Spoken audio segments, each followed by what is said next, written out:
باللہ من الشیطان الرجیم بسم اللہ الرحمن الرحیم الحمدللہ رب العالمین بارئ الخلائق اجمعین والصلاة والسلام والتحیۃ والاکرام علی سیدنا و حبیبنا ابی القاسم محمد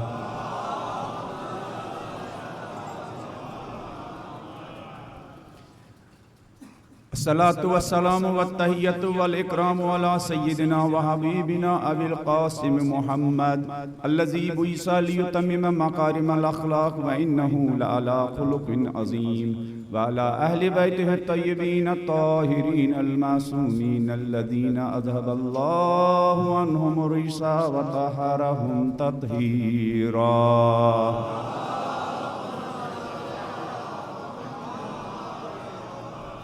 وَلَنَتُ الدَّائِمَةُ عَلَىٰ آدَائِهِمْ أَجْمَعِينَ مِنَ الْآنَ إِلَىٰ قِيَامِ يَوْمِ الدِّينِ أَمَّا بَعْدُ فَقَدْ قَالَ أَمِيرُ الْمُؤْمِنِينَ عَلَيْهِ السَّلَامُ أَيْنَ إِخْوَانِيَ الَّذِينَ رَكِبُوا الطَّرِيقَ وَمَضَوْا عَلَى الْحَقِّ أَيْنَ عَمَّارُ أَيْنَ ابْنُ التِّيهَانِ أَيْنَ ذُو الشَّهَادَتَيْنِ الذين تعاقدوا على المنية وأبرد برؤوسهم إلى الفجرة رب اشرح لي صدري ويسر لي أمري واحلل عقدة من لساني يفقهوا قولي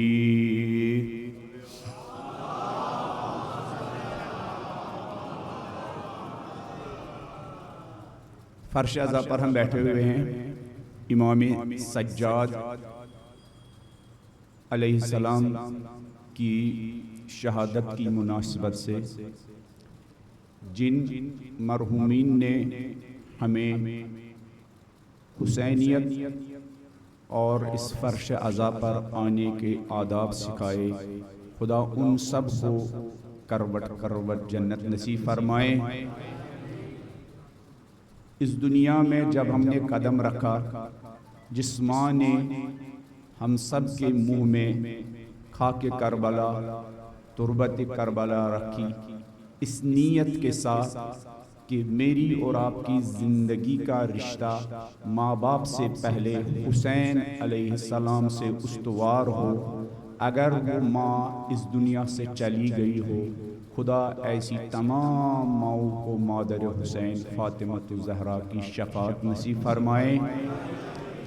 جس باپ نے ہاتھ پکڑ کر ان مجالس میں آنے کے آداب سکھائے، ہم چھوٹے تھے، اس باپ نے ہمارے ہاتھ کو علم عباس علیہ السلام کے ساتھ مس کیا تاکہ ہم سب کو یہ بتائے نجات کا راستہ کون سا ہے، تاکہ ہم سب کو بتائے علمدار کون ہے اور علمداری کیسے کی جاتی ہے۔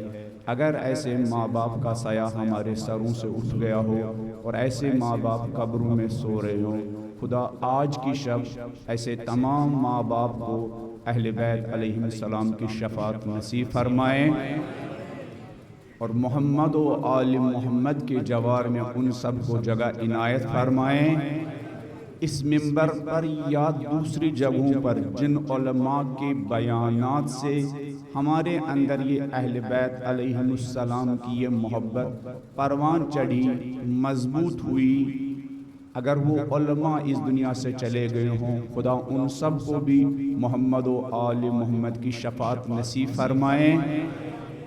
جن شاعروں کے کلام سے، جن مرثیہ نگاروں کی مرثیہ خوانی سے، جن نواخوانوں کی نواخوانی سے، جن مصنفین اور قلم چلانے والوں کی تحریروں سے، جن مومنین و مومنات کی نظر و نیاز و تبرک، وہ ایک چاہے پانی کا ایک قطرہ ہی کیوں نہ ہو، اور انہوں نے اپنے پانی کے ایک قطرے سے ایک سبیل کے ذریعے فرش عزا میں ان مجالس میں اپنا رول ادا کیا، اگر وہ یا ان کے مرحومین اس دنیا سے چلے گئے ہوں، خدا آج کی شب ان سب کو سید الشہداء اور اصحاب الشہداء کی شفاعت نصیب فرمائیں۔ کربلا سے لے کر آج تک جنہوں نے راہ اہل بیت میں، راہ حسین میں خون کے نذرانے پیش کیے، ہمارے زمانے میں جن شہیدوں نے ہماری آنکھوں کے سامنے اس سوشل میڈیا کی دنیا میں ہماری آنکھوں کے سامنے جن شہیدوں نے اپنے وطن چھوڑے، اپنے دیار چھوڑے، اپنا آرام چھوڑا، اپنی نوکریاں اور جاب چھوڑی، اپنے بچوں کو یتیم بنایا، اپنے ماں باپ کو تنہا چھوڑا، اہل بیت کے مقدس مقامات کی حفاظت کے لیے، مرجعیت کے حکم پر لبیک کہنے کے لیے، اہل بیت کے حرم بچانے کے لیے، ان شہداء کے درجات بہت بلند ہیں۔ ان شہداء کو خدا کربلا کے شہیدوں کے ساتھ محشور فرمائیں۔ ان تمام شہداء کی شفاعت ہم سب کو، ہمارے ماں باپ، ہمارے بیوی بچوں، تمام مومنین و مومنات کو شامل حال فرمائیں۔ مرحومین کی مغفرت کے لیے، شہداء کی بلندی درجات کے لیے سب مل کر سورہ مبارکہ فاتحہ کی تلاوت کرتے ہیں بلند آواز میں۔ بسم اللہ الرحمن الرحیم، الحمدللہ رب العالمین، الرحمن الرحیم، مالک یوم الدین، ایاک نعبد و ایاک نستعین، اہدنا الصراط المستقیم، صراط الذین انعمت علیہم غیر المغضوب علیہم ولا الضالین۔ بسم اللہ الرحمن الرحیم، قل هو اللہ احد اللہ الصمد لم یلد ولم یولد ولم یکن لہ کفوا احد۔ اپنی صحت و سلامتی کے لیے جن کے سروں پر ماں باپ کا آسمانی سایہ، رحمانی سایہ، محبت کا سایہ ہے، ان ماں باپ کی صحت و سلامتی کے لیے، ہمارے گھر میں جو ہمارے بیوی بچے ہیں ان کی صحت و سلامتی کے لیے، اور جو آس پاس مومنین ہیں، مومنات ہیں، مسلمان ہیں، ہماری ان کے ساتھ بنتی ہو یا نہ بنتی ہو، ان کی دین اور دنیا کی آبادی کے لیے، پوری دنیا میں مومنین و مومنات، مسلمین و مسلمات کی سلامتی کے لیے، دین کے تمام خدمت گزاروں کی سلامتی کے لیے، خصوصاً فرزندان زہرا، سیستانی و خامنئی و نصر اللہ اور ان جیسے علماء، مجاہد علماء کی صحت و سلامتی و تندرستی کے لیے، ان کے جان نثار جن یزیدیوں کے ساتھ جہاں کہیں مصروف جہاد ہے، ان جان نثاران مرجعیت و ولایت و امامت کی کامیابی کے لیے اور ان کے دشمنوں کی ناکامی اور نابودی کے لیے ایک صلوات پڑھ دیجیے۔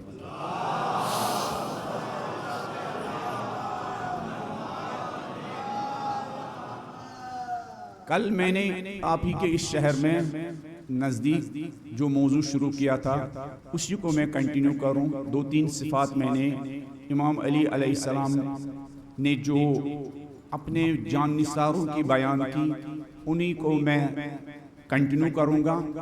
خطبہ نمبر 182، ٹھیک کہہ رہا ہوں نا؟ کل تو ٹھیک کہہ رہا ہوں نا؟ 182 ہے نا؟ نہیں، مولوی صاحب سے بھی غلطی ہو تو مجمع میں اتنی جرت ہونی چاہیے کھڑے ہو کر کہے مولوی صاحب غلط کہہ رہے ہیں، اس لیے کہ یہ منبر جرت مند مومنین کی تربیت کے لیے ہے، بزدلوں کی تربیت کے لیے نہیں ہے۔ اور جو مولوی صاحب آپ کی زبان بند کرنے کی کوشش کرے تو سمجھے وہ آپ کی تربیت نہیں کرنا چاہتا ہے، وہ آپ کو حیدری نہیں، آپ کو غلام بنانا چاہتا ہے۔ مولا نہج البلاغہ میں کنٹینیو اس بات پر فوکس کر رہے ہیں، مجھے چاپلوسوں کی ضرورت نہیں ہے، مجھے جرت مندوں کی ضرورت ہے۔ مجھے اگر کوئی مجھ جیسا طالب علم نوجوانوں کے سوال کرنے سے، کوشچن کرنے سے ناراض ہو جائے تو اس کو اپنی اداکاری کا شوق ہے، ہماری تربیت کی فکر نہیں ہے۔ اگر ہماری تربیت کی فکر ہے تو ہمیں نوجوانوں کے اندر بالکل اپنے مولا کی طرح، ہمارے مولا نہج البلاغہ میں فرماتے تھے وَلَا تُكَلِّمُونِي كَمَا يُتَقَلَّمُ عِنْدَ أَهْلِ الْجَبَابِرَ، جس طرح جابر لوگوں کے سامنے تمہاری زبانوں میں لکنت پیدا ہوتی ہے، میرے سامنے بیٹھ کر تمہاری زبانوں میں لکنت نہیں پیدا ہونی چاہیے۔ یہ مولا کا جملہ ہے نہج، میرے سامنے تمہاری زبان، علی جن لوگوں کو زمانہ بولنے نہیں دیتا، علی ان لوگوں کو بولنے کا موقع فراہم کرتے ہیں۔ علی ان کو بولنا سکھاتے ہیں۔ تمام دنیا کے مظلوم، محروم، بے سہارا، بے پناہ انسانوں کو بولنے کا سلیقہ ہمارے مولا علی علیہ السلام سکھاتے ہیں۔ مولا فرماتے ہیں وَلَا تُكَلِّمُونِي، میرے ساتھ اس طرح بات نہ کرو۔ عام طور پر چاپلوس لوگ جن کو تربیت مقصد نہیں ہوتی ہے، بادشاہ مزاج لوگ چاپلوسی برداشت کرتے ہیں۔ ہمارے امام بادشاہ نہیں تھے، امام تھے۔ اگر آپ اماموں کو بادشاہ کہیں گے، آپ نے ان کی فضیلت نہیں بیان کی، وہ امام تھے۔ امام یعنی لیڈ کرنے والا، امام یعنی قیادت کرنے والا، امام یعنی پیشوائی کرنے والا، امام یعنی ہاتھ بٹانے والا، امام یعنی لوگوں کا ہاتھ تھامنے والا، امام یعنی لوگوں کو سہارا دینے والا، امام یعنی لوگوں کا سہارا دینے والا۔ اگر دنیا میں آپ کو کہیں بولنے کی اجازت نہ ہو، در اہل بیت آپ کو بولنے کی اجازت ہوگی۔ امام فرماتے ہیں وَلَا تُكَلِّمُونِي بِمَا يُتَكَلَّمُ عِنْدَ أَهْلِ الْجَبَارَةِ، میرے سامنے چاپلوسی بھی مت کیا کرو۔ مسانیہ جس کو آپ کہتے ہیں لوگوں کے سامنے، مسانیہ نے تیل لگانا، میرے سامنے چاپلوسی مت، چاپلوس لوگوں کی، چاپلوس انسانوں کی علی کو ضرورت نہیں ہے، کھری کھری جرأت مند سنانے والے انسانوں کی ضرورت ہے۔ اور بدقسمتی سے کچھ ایسا ماحول ہو گیا کہ چاپلوسی کی تبلیغ و ترویج کی جاتی ہے۔ اس لیے ہمارے سامعین سوال کرنے کی جرأت نہیں کرتے ہیں۔ اگر کوئی مجلس میں بیٹھ کر جوان میری کسی بیان سے، میری کسی بات سے یہ احساس کرے ٹھیک نہیں کہہ رہا، یا اتنا نہیں، اکثر جب ہم مولویوں کو یا مجھ جیسے طالب علم کو لوگ دعوت کرتے ہیں نا، پھر وہ بیچارے جرأت نہیں کرتے ہیں اس سے کہ مولانا ہم چاہتے تھے آپ کا ٹاپک یہ رہے۔ وہ ڈرتے ہیں کہ کہیں مولوی صاحب انہیں کہیں آپ کون ہوتے ہیں ہمیں ٹاپک دینے والے، اس کے لیے آپ کو 10 سال کم جانا ہوگا، ہم سے بہتر آپ تھوڑی سمجھتے ہیں، ہے نا؟ اور وہ بیچاروں کا منہ بند ہو جاتا ہے۔ ہو سکتا ہے مولوی صاحب جو گھر میں بیٹھے ہوں اس کو پتہ ہی نہ ہو گلی کوچے میں ہمارے نوجوان کس حالت میں اور کس کنڈیشن میں ہے نا۔ مولوی صاحب کو کون بتائے گا ہمارے کتنے نوجوان ڈرگز کے شکار ہو چکے ہیں؟ مولوی صاحب کو کون بتائے گا ہمارے کتنے گھر میدانی جنگ بن چکے ہیں، ہے نا؟ مولوی صاحب کو کون بتائے گا کہ ہمارے گھر کتنے ایسے گھر جو پریشانیوں سے کیا بھر چکے ہیں؟ مولوی صاحب کو کون بتائے گا کتنی ہماری بیٹیاں اپنے شوہر کے ہاتھوں صبح و شام عمر سعد و یزید و حولی و شمر کے ذریعے کیا ان کے اذیت و تکلیف پہنچائی جاتی ہے؟ مولوی صاحب کو کون بتائے گا؟ کوئی جوانی تو بتائے گا۔ اور مولوی صاحب کو ایسے نوجوانوں کا ہاتھ چومنا چاہیے۔ میں تو خیالی دنیا میں بیٹھ کر لوگوں کو خیبر و خندق سنا رہا تھا، اور ہمارے گھروں میں جو لڑائی ہے ان لڑائی پر کیسے کنٹرول کیا جائے تو ہمیں تو اس کا پتہ بھی نہیں تھا۔ کوئی غربت کا مارا ہو، ہم سمجھ رہے شاید سارے لوگ کیا 8-10 قسم کے پکوان کھاتے ہیں، کتنے ایسے لوگ ہیں وہ منتظر ہوتے ہیں مجلس و کچھ تبرک بیٹھے تو میں اپنے بچوں کی بھوک و پیاس مٹاؤں۔ مولوی صاحب سمجھتے ہیں میرے جیب میں 1 لاکھ روپے کا پیکٹ عشرہ اول میں ڈالا گیا، وہ سمجھتے ہیں الحمدللہ شاید قوم کی فائنانشل کنڈیشن ٹھیک ہے۔ مولوی صاحب یہ آپ کے جیب میں 1 لاکھ روپیہ لوگوں نے ڈالا، یہی تبرک دینے والا، یہی آپ کو ہدیہ دینے والا، اس کے بغل میں جو بیچارہ گرفتار انسان ہے اس کا اس پڑوسی کے لیے دل نہیں جلتا ہے۔ تو ایسے میں آپ کی ذمہ داری ہے. مجلس یک طرفہ کام نہیں ہے, مجلس دو طرفہ کام ہے. اس لیے میں نے ابھی بمبئی میں کہا کہ ہر مجلس سے پہلے, ہر محرم سے پہلے بانیان مجلس کو, مجلس کے آرگنائزرز کو, جوانوں کو بیٹھنا چاہیے. ہماری سوسائٹی میں کون سی مشکلات ہے اور ہم ان مشکلات سے مولوی صاحب کو آگاہ کریں تاکہ ہمارا منبر حلال مشکل بنے.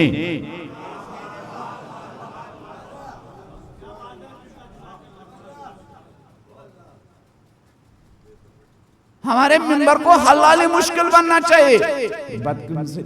بدقسمتی سے بہت ساری مشکلات منبر کی وجہ سے. جب آپ کسی اہل سنت بھائی کا دل دکھاتے ہیں تو یہ منبر مشکل حل نہیں کر رہا ہے, یہ منبر مشکل بڑھا رہا ہے. اگر کسی انسان کو منبر پر بیٹھنے والے خطیب کو یہ سمجھ میں نہ آئے آج کے زمانے میں مسلمانوں کے درمیان, مسلمانوں کی صفوں میں آکسیجن سے زیادہ اتحاد اور یونائٹی کی ضرورت ہے. اگر کوئی منبر پر بیٹھنے والا خام خیالی میں ہے, وہ سمجھ رہا آج بھی وہی 10 سال اور پرانے سال. اگر کسی مولوی صاحب کو یہ اندازہ نہ ہو کہ ایک بہت بڑی جماعت نے ہمیں صف ہستی سے مٹانے کے لیے اپنے اوپر آرام حرام قرار دیا ہے, دوبارہ ریپیٹ کر رہا ہوں, ایک بہت بڑی جماعت نے ہماری ناموس کے خلاف منصوبے بنائے ہیں, ہماری عصمت کے خلاف منصوبے بنائے ہیں, ہماری بیٹیوں کے خلاف منصوبے بنائے ہیں, ہماری زندگی کے خلاف منصوبے بنائے ہیں. اگر منبر پر بیٹھنے والے مولوی صاحب کو یہ پتہ ہی نہ ہو, وہ آج بھی ایسی باتیں کرے جن کے ذریعے مسلمانوں کی صفوں میں دراڑیں ہو, مسلمانوں کی صفوں میں اختلافات پیدا ہو, تو اس کا مطلب ہے کہ مولوی صاحب خیالات کی دنیا میں, پریکٹیکل دنیا کا اس کو شعور نہیں ہے نا. اکثر اس لیے میں نے کہا اکثر ایسا ہوتا ہے کہ منبر مشکل حل کرنے کے بجائے مشکل ساز بن جاتا. آج منبر پر اتحاد کا پیغام جانا چاہیے. ٹھیک, تو یہ میں نے اس بات یہاں سے نکلی تھی. میں نے جو ریفرنس دیا خطبے کا وہ 183 ہے یا 182 ہے, تو انہوں نے کہا نہیں 182 ہی ہے. بہت بہت شکریہ سب کا, اپنی صحت و سلامتی کے لیے. اور جن علماء سے آج تک آپ نے سنا, جن مرثیہ خانوں سے آپ نے سنا, جن نوحہ خانوں سے آپ نے سنا, اور جن بانیان مجلس کا تبرک چاہے وہ ایک قطرہ پانی ہی کیوں نہ ہو, ان کی آبادی کے لیے, اپنی آبادی کے لیے, ان کی گھر کی مشکل دور ہونے کے لیے, اپنے گھر کی مشکل دور ہونے کے لیے ایک صلوات پڑھ دیجیے.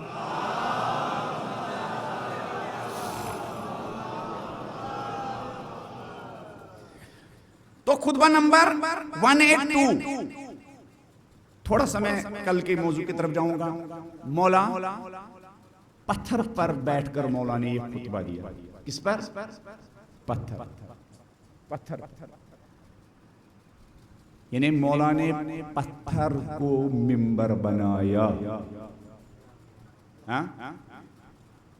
جس پتھر پر بیٹھ کر حق بیانی ہو وہ پتھر منبر ہے, اور جس منبر پر بیٹھ کر حق بیانی نہ ہو وہ منبر پتھر ہے.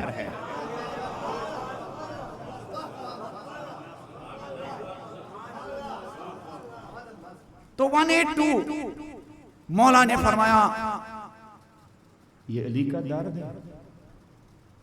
ہم اکثر علی کی بارگاہ میں اپنا درد لے کے جاتے ہیں, جبکہ شیعہ اس کو کہتے ہیں جو علی کا درد کم کرے. کس کا درد کم کرے؟ علی. البتہ علی کا درد آج کے ان نام نہاد لیڈروں کا درد نہیں ہوتا ہے, جو صبح و شام ہر زمانے میں کہتے ہیں ہمیں بھوک مری مٹانی ہے, لیکن ان کو اصل میں اپنی بھوک مٹانی ہوتی ہے. بھوک مری کے خلاف بھاشن دینے والوں کی اپنی اقتدار کی بھوک ہوتی ہے, لیکن سلوگن اور نعرہ غریبوں کا ہوتا ہے, اپنی اقتدار کی بھوک ان کو مٹانی ہوتی ہے. سلوگن کیا ہوتا ہے؟ روٹی کپڑا اور مکان. آج تک نہ کسی کو روٹی دی گئی ہے، نہ آج تک کسی کو کپڑا دیا گیا ہے، اور نہ آج تک کسی کو مکان دیا گیا ہے. کسی جملہ باز نے کہا تھا فلان سال تک ہم تمام لوگوں کو کنکریٹ کے مکان دیں گے، ہے نا. چھوڑیے، میں پالیٹکس کی دنیا میں نہیں جاؤں گا. لیکن ہمارے مولا بھوکمریوں کے بارے میں صرف بھاشن نہیں دیتے ہیں، بھوکمری کے مارے لوگوں کی بھوک مٹانے کے لیے ہمارے مولا اپنے بیوی بچوں کو بھوکا رکھتے ہیں. کوفہ کے بھوکمروں کو بھوکا نہیں رکھتے ہیں. میرے اور آپ کے مولا نے بھوکمروں کے خلاف نعرے نہیں دیے، اور مجھ حقیر طالب علم کی طرح صرف مجلس اور تقریر نہیں کی. بھوکمروں کا درد علی کا اتنا بڑا درد تھا، زہرا جن پاک ہاتھوں سے روٹی بناتی تھی کہ 3 دن کے بھوکے پیاسے روزے دار بچے آج افطار کرے، کوئی بھوکا دروازے کو نوک کرتا تھا، کھٹکھٹا تھا، تو وہ بھوکوں اور پیاسوں کا امام زہرا سے کہتا تھا زہرا ان بچوں سے زیادہ حقدار ان روٹیوں کا وہ بھوکا ہے جو دروازے پر کھڑا ہے. اور وہ بھوکمروں کی ماں فاطمۃ الزہرا خوشی خوشی وہ روٹیاں علی کو دیتی تھی، اور وہ بھوکا انسان کھا کے یہ محسوس کرتا تھا اوپر والے مجھے تو اپنے ماں باپ نے وہ پیار نہیں دیا جتنا یہ بھوکوں کا امام مجھے پیار دیا. تو جب علی کا درد، شیعہ یعنی علی کا درد، جس کو علی کے درد فکر ہوئی، علی کا درد یہ، علی کا درد یہ ہے، علی کا درد. تو مولا فرماتے ہیں اس خطبے میں، اس کے اینڈ میں، اَيْنَ إِخْوَانِيَ الَّذِينَ رَكِبُوا الطَّرِيقَ، کہاں ہے میرے وہ ساتھی جو راہ حق پر گامزن ہوئے، وَمَزَوْا عَلَى الْحَقِّ، اور حق ہی کے اوپر انہوں نے اس دنیا میں اپنی آخری سانس بھی لی. کل بھی میں نے کہا حق پر چلنا ایک کمال ہے، اور بڑا کمال یہ ہے کہ انسان کی آخری سانس بھی حق پر. 12,000 لوگوں نے خط لکھ کر امام کو بلایا، وہ اس پر باقی رہے نہیں. یہ کیا ہے؟ کل بھی میں نے کہا یہ عبرت ہے، یہ کربلا کی عبرت. اَيْنَ إِخْوَانِيَ الَّذِينَ رَكِبُوا الطَّرِيقَ وَمَزَوْا عَلَى الْحَقِّ. پھر ان حق پر چلنے والوں کے کچھ نام مولا نے لیے.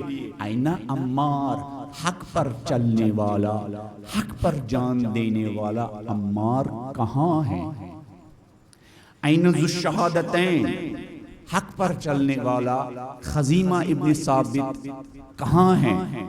اَيْنَ ابن تیہان، حق پر چلنے والا اور حق پر اپنی آخری سانس دینے والا ابن تیہان کہاں ہے؟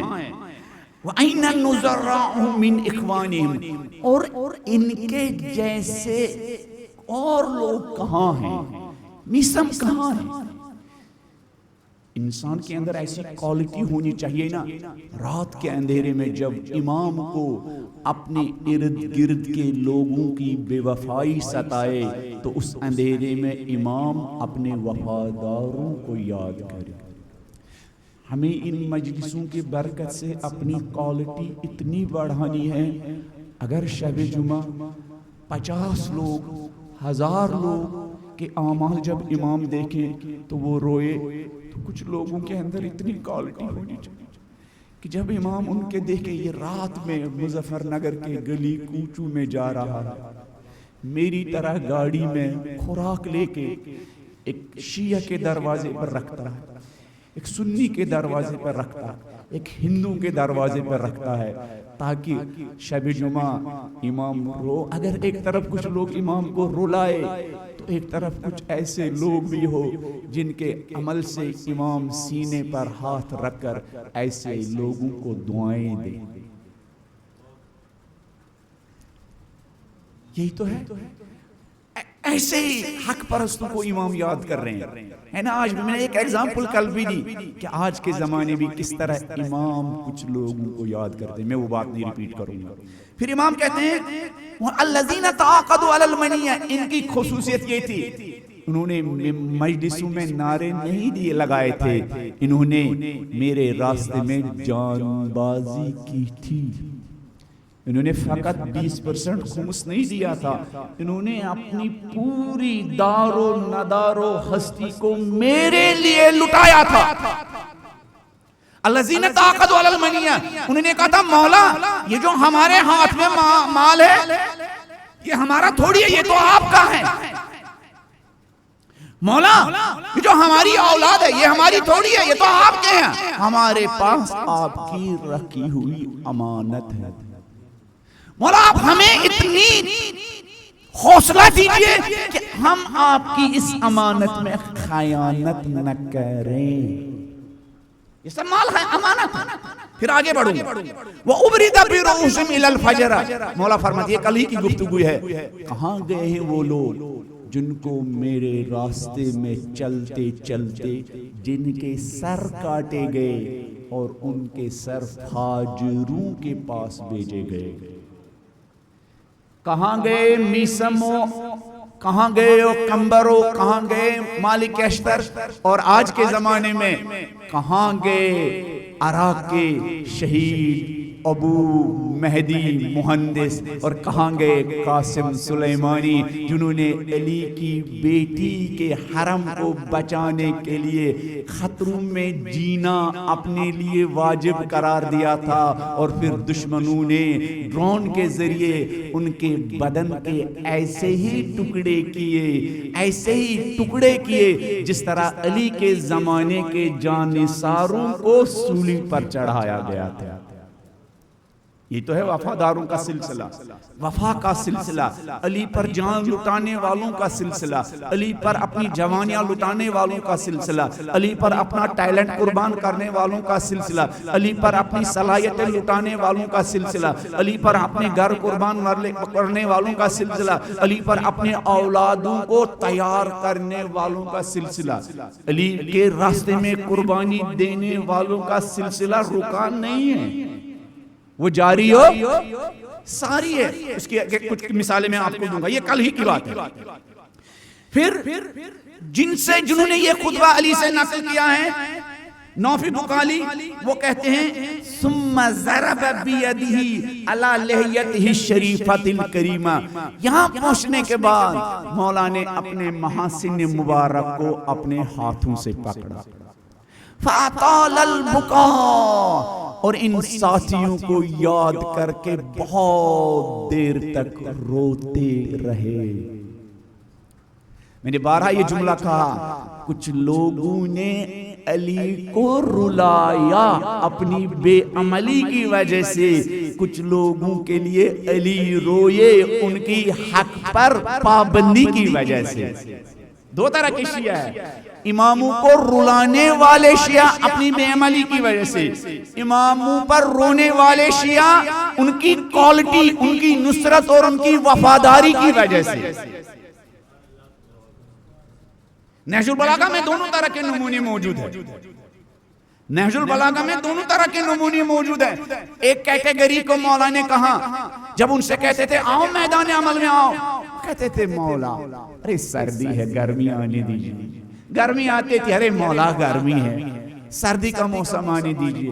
پھر مولا ایسے شیعوں کو کیا کہتے تھے، یا اشباح الرجال، اے مردوں کی شکل رکھنے والوں، اے بائی فیس مرد دکھنے والوں، بائی فیس مرد دکھنے والوں، ولا رجال، لیکن جن کے کیریکٹر میں مردانگی نہیں پائی جاتی ہے۔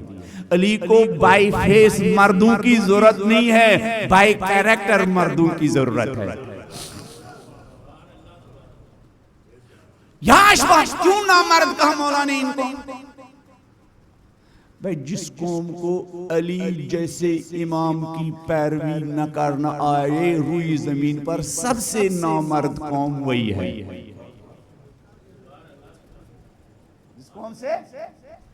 جس قوم سے علی کی اطاعت نہ آ جائے. لہذا مولا نے فرمایا وَلَا رِجَالْ, تم مرد نہیں ہو.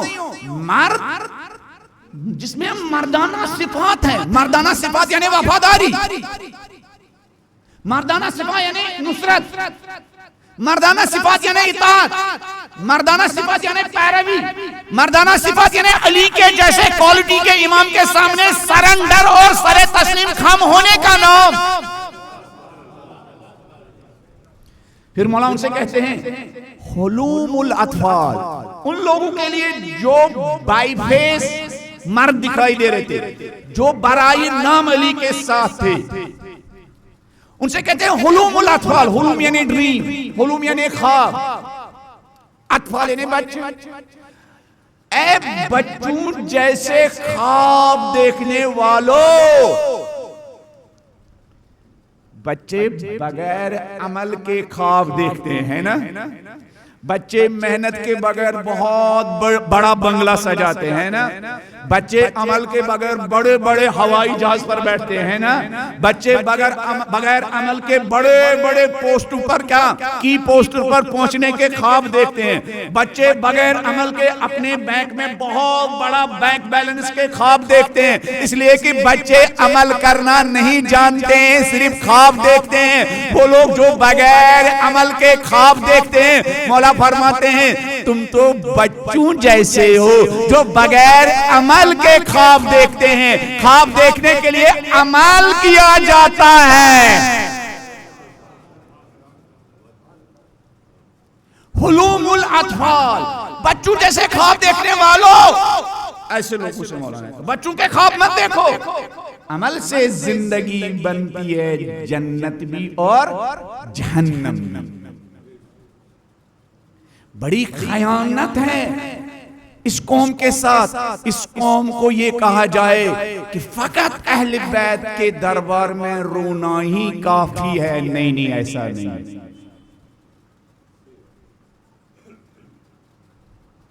رونا کافی نہیں ہے.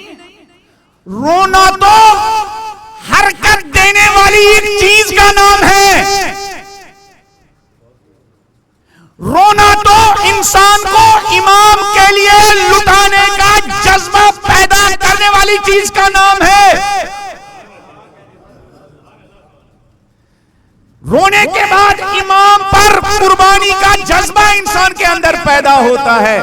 اگر رونے کے بعد آپ اپنے اندر غیر ذمہ داری احساس کرتے ہیں تو یہ آنسو حسینی آنسو نہیں ہے, یہ ان کوفیوں کے آنسو ہیں. جب ان کے آنکھوں سے آنسو نکلتے تھے تو بی بی اور امام سجاد نے ان سے کیا کہا, تمہارے یہ آنسو کبھی نہ رکے, اس لیے کہ یہ غیر ذمہ داروں کے آنسو ہیں. ہمیں ذمہ دارانہ آنسو بہانا ہے. وہ آنسو جب ہم بہائیں تو ہمیں اول وقت نماز پڑھنے کا جذبہ پیدا کرے. ہمارے اندر اب اتنی طاقت ہمیں دے, وہ لحاظ جو ہم سے نارملی نہیں اٹھایا جاتا ہے.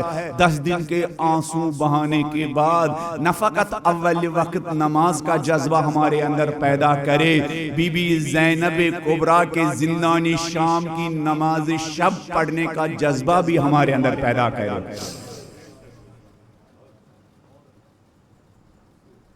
اب تو کچھ لوگ ایسے آ گئے منبر پر, وہ کہتے ہیں کس نے کہا اول وقت نماز کی فضیلت ہے. کچھ لوگ ایسے آ گئے, وہ کہتے ہیں بھائی تم لوگ ان 10 دنوں میں چھوڑو, ہمیں آزاداری کرنے دو.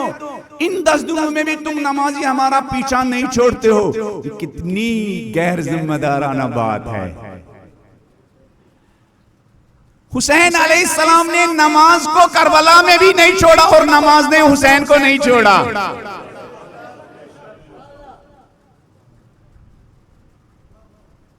حسین علیہ السلام نے نہ نماز کو چھوڑا نہ نماز نے حسین کو چھوڑا.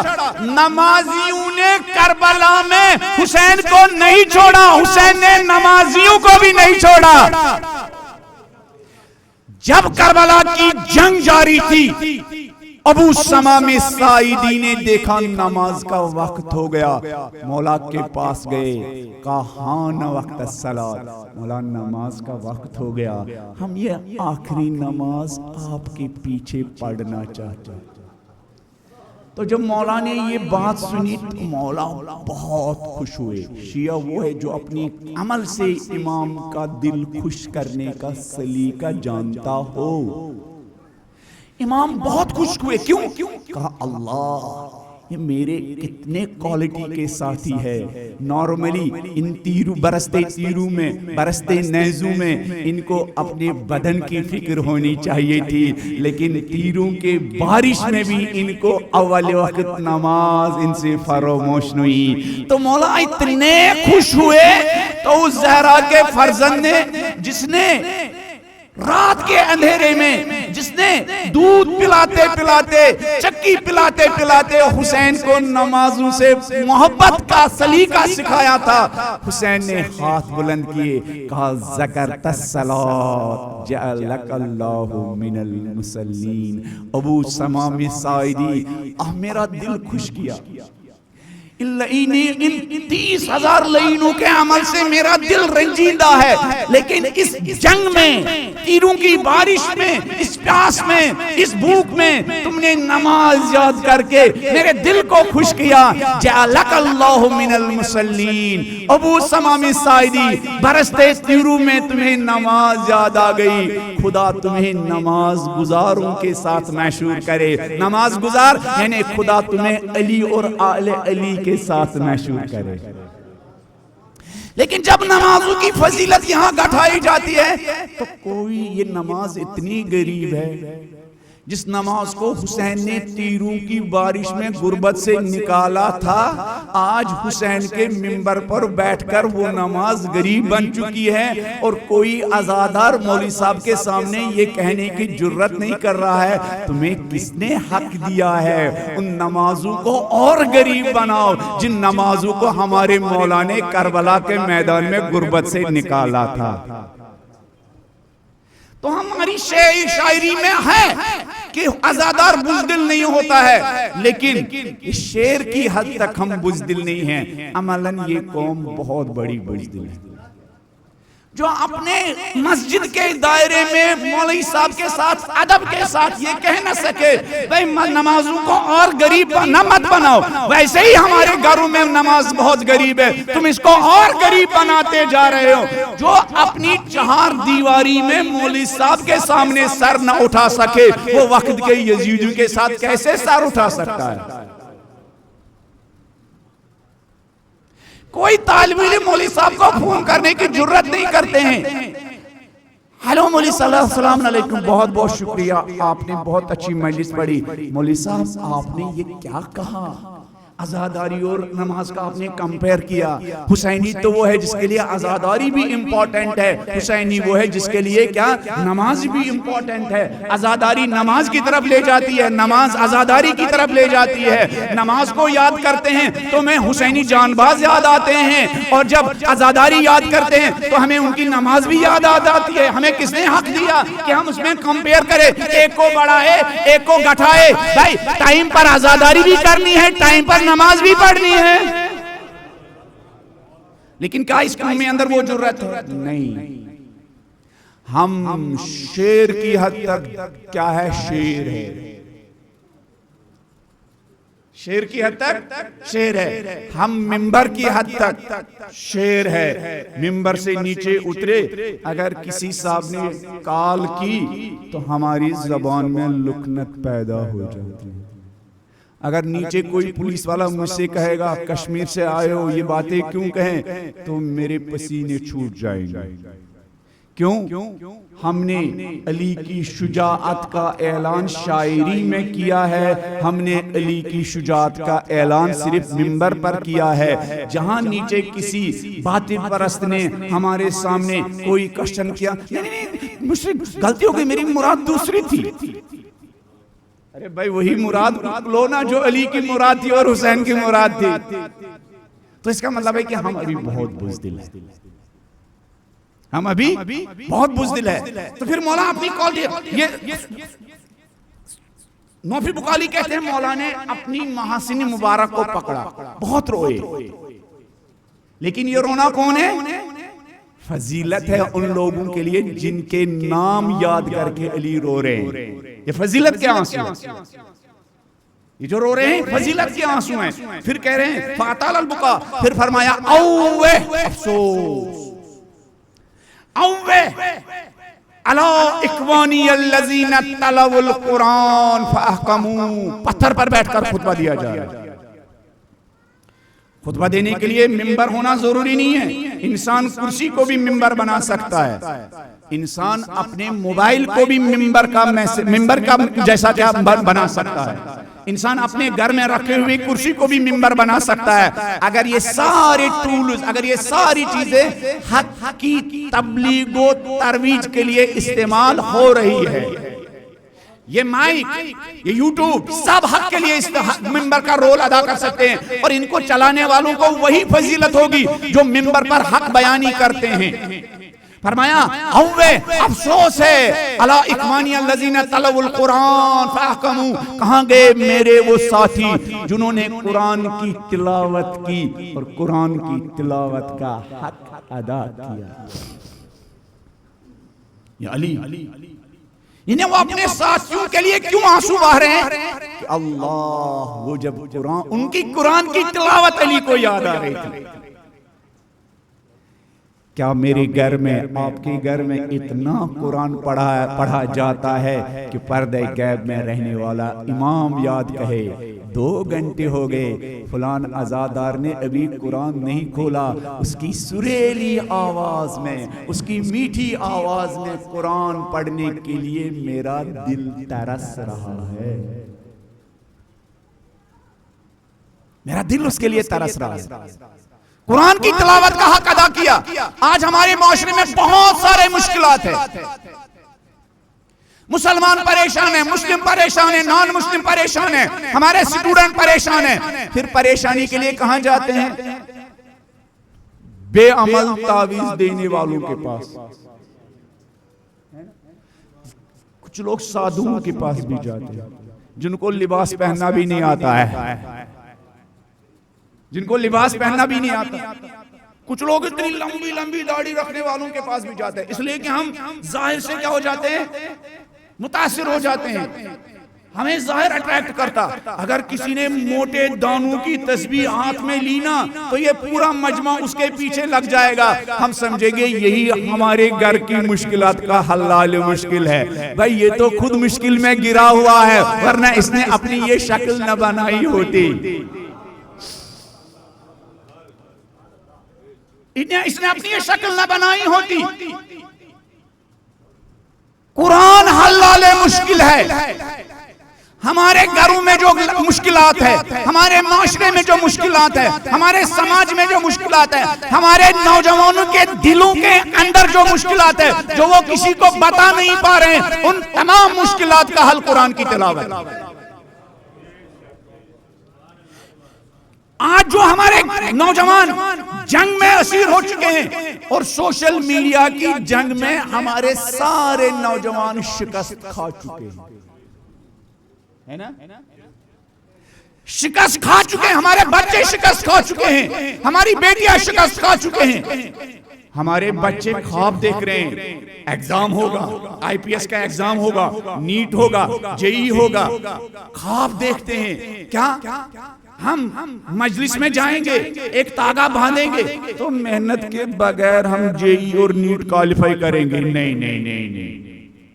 محنت کے بغیر انسان بلندیوں تک نہیں پہنچتا ہے. خود ہمارے مولا نے فرمایا من طلب العلو سہر اللیالی.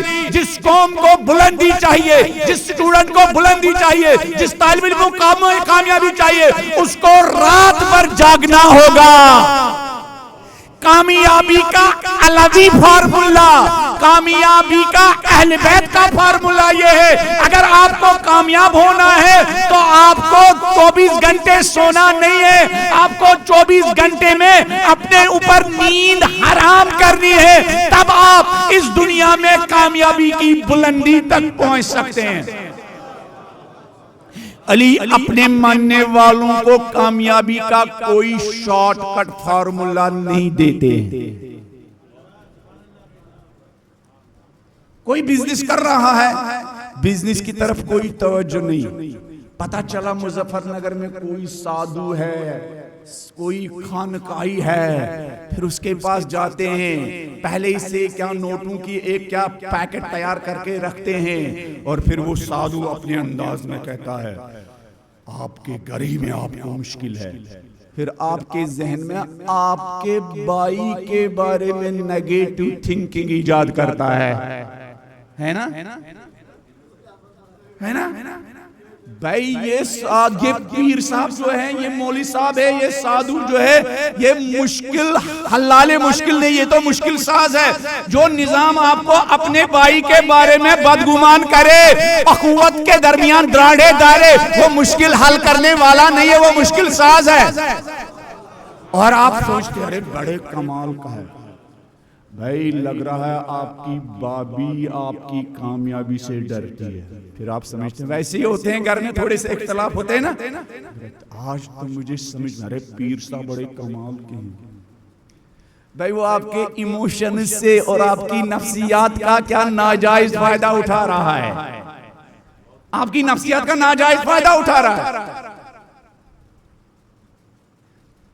کامیابی کے شارٹ کٹ علی نے نہیں دکھائے, علی نے کامیابی کے حقیقی کامیابی کے عناصر بتائے. مولانا نہج البلاغہ میں فرمایا ما جالس ھذا القرآن احد, جو کوئی بھی اس قرآن کے سامنے بیٹھے تو اس قرآن کے سامنے بیٹھنے سے انسان کو دو چیزیں ملتی ہے. ایک چیز میں کمی واقع ہوتی ہے قرآن کے سامنے بیٹھنے سے, اور ایک چیز میں کیا اضافہ ہوتا ہے. مولا سے پوچھا گیا کس چیز میں اضافہ ہوتا ہے, کس چیز میں کمی ہوتی ہے. مولا فرماتے ہیں قرآن کے سامنے بیٹھو گے تو ہدایت میں اضافہ ہو جائے گا, گمراہی میں کمی واقع ہو جائے گی.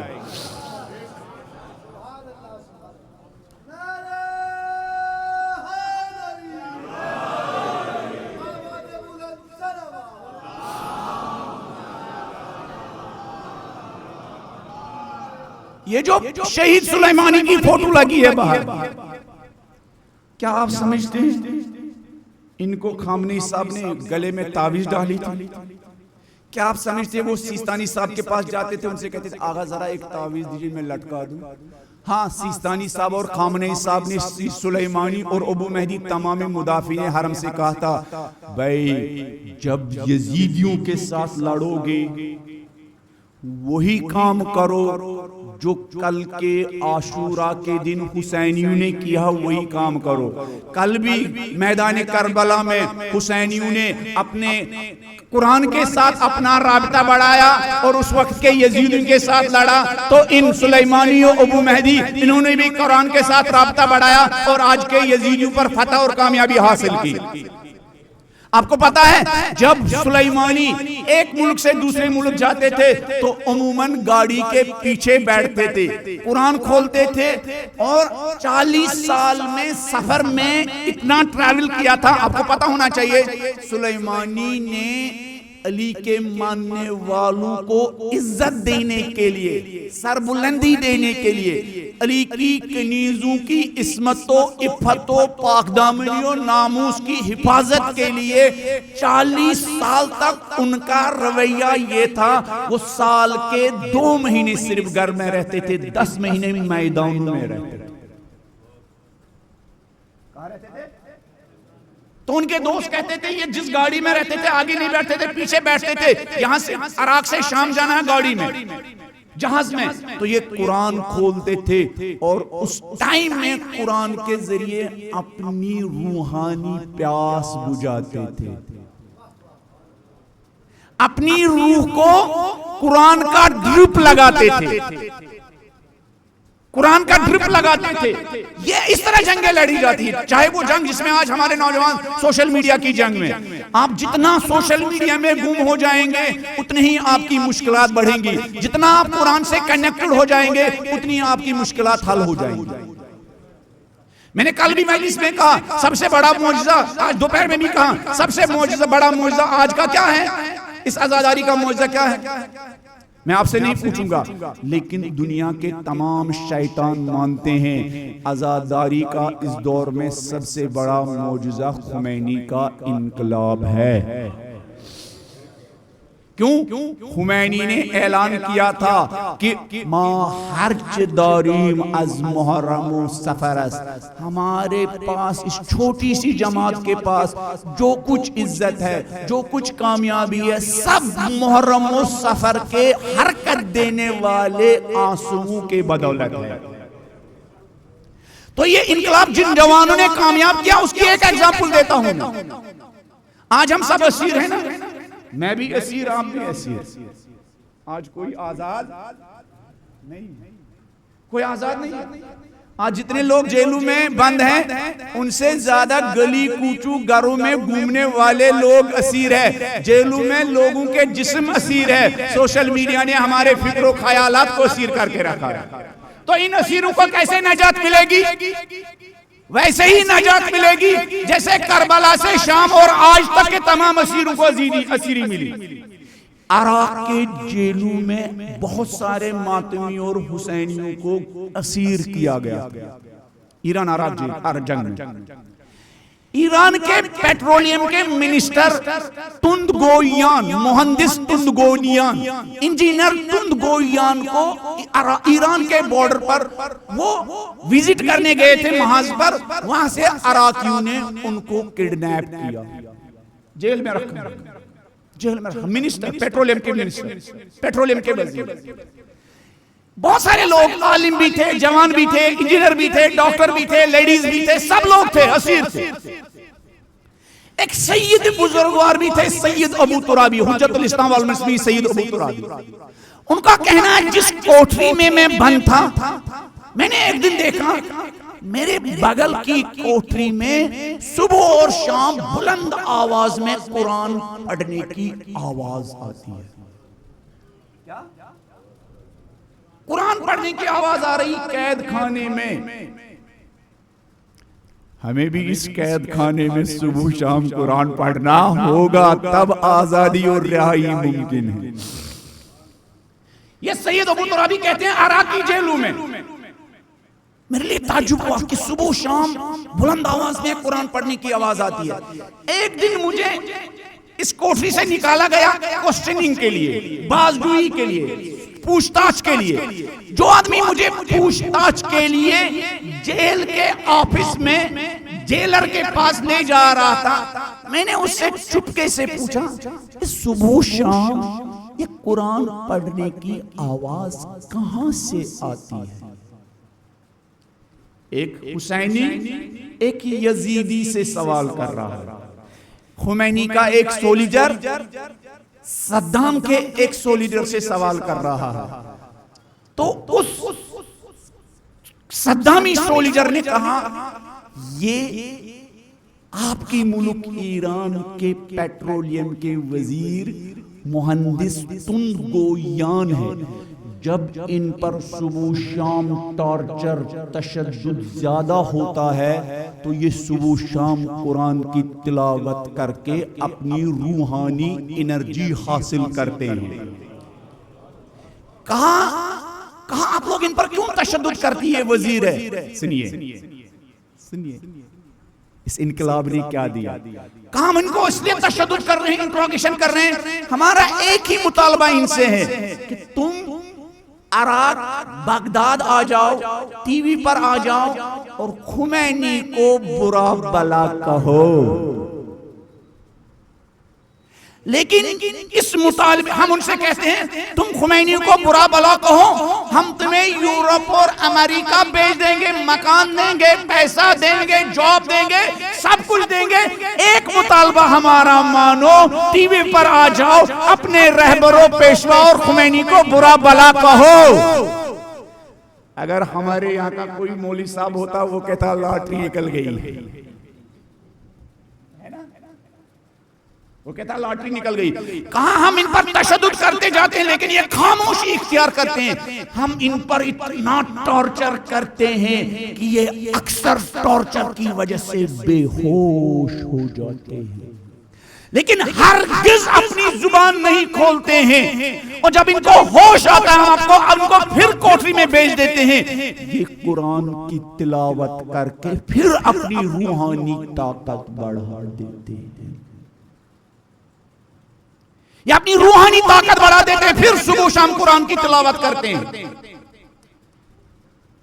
کہا ہم نے ان کی ہڈیاں تک توڑی ہے، ہڈیاں بھی توڑی. ہڈیاں توڑنے کے بعد بھی ہمارے ایک سمپل مطالبے کے لیے کہ ٹی وی پر آ جاؤ، اپنے رہبر و رہنما کو ٹی وی پر برا بلا کہو. یورپ میں جس ملک میں چاہو تمہیں مکان دیں گے، جو کچھ چاہو ہم تمہیں دیں گے، لیکن یہ زبان نہیں کھولتے ہیں. اسیری جنگ آج ایسا ہی ہوتا نا ہمارے سوشل میڈیا کے جوانوں پر. اس طرف سے واٹس ایپ پر ہائی کیا کسی نے، فیس بک پر کسی نے ہائی کیا، ہمارے نوجوان کہتے ہیں الحمدللہ.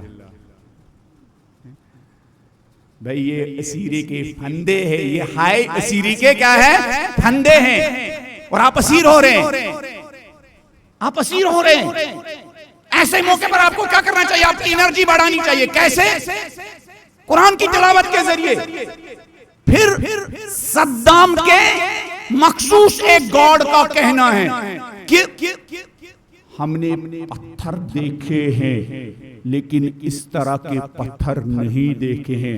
پتھروں کو انسان توڑ سکتا ہے لیکن ان خمینی کے بسیجوں کو ہم توڑنے میں کامیاب نہیں ہوئے. صدام کے گاڈ کہتے ہیں ہم پتھروں کو توڑنے میں کامیاب ہوئے، لیکن خمینی نے کیسی نسل تربیت کی ہے کہ ہم ان کے ہڈیاں توڑنے میں کامیاب ہوئے، ان کے ارادوں کو توڑنے میں کامیاب نہیں ہوئے. خمینی نے ان نوجوانوں کو کیا دیا تھا؟ خمینی نے ان نوجوانوں کو کوئی کرتب و تعویذ نہیں پہنائی تھی. خمینی نے ان نوجوانوں کو وہی دیا تھا جو زہرا کے تشنہ لب حسین نے شب عاشورہ اپنے نوجوانوں کو دیا تھا. وہ کیا تھا؟ جب مشکلات ہر طرف سے انسان کو ستائے تو انسان کو قرآن کی پناہ میں آ جانا چاہیے. کل بھی میں نے کہا، پھر مولا نے علمدار سے کہا جاؤ ان سے محلت لو. یہ ہماری مجلسوں کا ذکر ہے لیکن ہماری عمل میں قرآن. یہ جتنا ہم ان پر تشدد کرتے تھے یہ اتنا ہی زیادہ قرآن کی تلاوت کرتے تھے. پھر کہا جب ہمارے اس کے مقابلے میں جب ہمارے ارادے ٹوٹ گئے. بھائی جب ایک قوم کا وزیر ٹی وی پر آ جائے یہ دشمن کے لیے بڑی کامیابی ہے، اور مقابل قوم کے لیے بڑی شکست ہے کہ ان کا وزیر دوسرے ملک میں جا کر کیا اپنے ہی ملک کے رہبر کو برا بلا کہہ رہا ہے.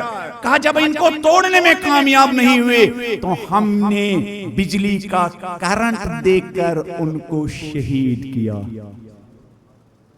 بجلی کا کرنٹ دے کر شہید کیا لیکن ان کے ارادوں کو توڑنے میں کامیاب نہیں. آج سوشل میڈیا کی بے حیائی نے ہمارے نوجوانوں کے ارادوں کو توڑ دیا ہے. آج سوشل میڈیا اور فیس بک کی بے حیائی نے، ناپاکی نے، غلاظت نے، گندگی نے ہمارے نوجوانوں کے ارادوں کو توڑ دیا. یہ محرم میں ارادہ کرتا ہے صبح میں آج کے بعد نماز پڑھوں گا، لیکن جب دوبارہ یوٹیوب کھولتا ہے گندگی دیکھتا ہے، گندگی کے بعد پھر یہ گندگی اس کے ارادوں کو توڑ دیتی ہے. اگر چاہتے ہیں آپ سوشل میڈیا آپ کے ارادوں کو توڑنے میں کامیاب نہ ہو جائے تو آپ کو صبح شام قرآن کا ڈوز لینا چاہیے. پھر آپ کے ارادوں میں وہ مضبوطی پیدا ہو جائے گی جو خمینی کے سولجرز کو صدام کے زندانوں میں مضبوطی پیدا ہوتی تھی.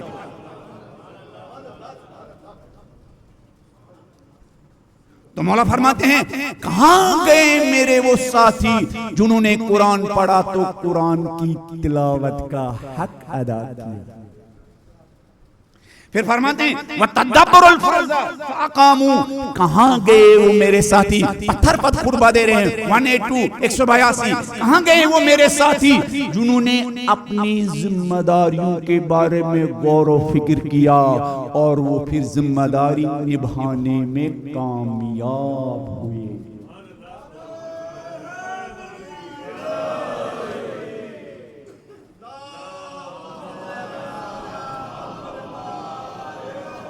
مولا کہاں گئے وہ لوگ تدبر الفرض جنہوں نے ذمہ داریوں کے بارے میں غور و فکر کیا، فاقامو اور پھر وہ ذمہ داریاں نبھانے میں کامیاب ہوئے۔ علی کو بڑا لشکر نہیں، کوالٹی کا ذمہ دار لشکر چاہیے۔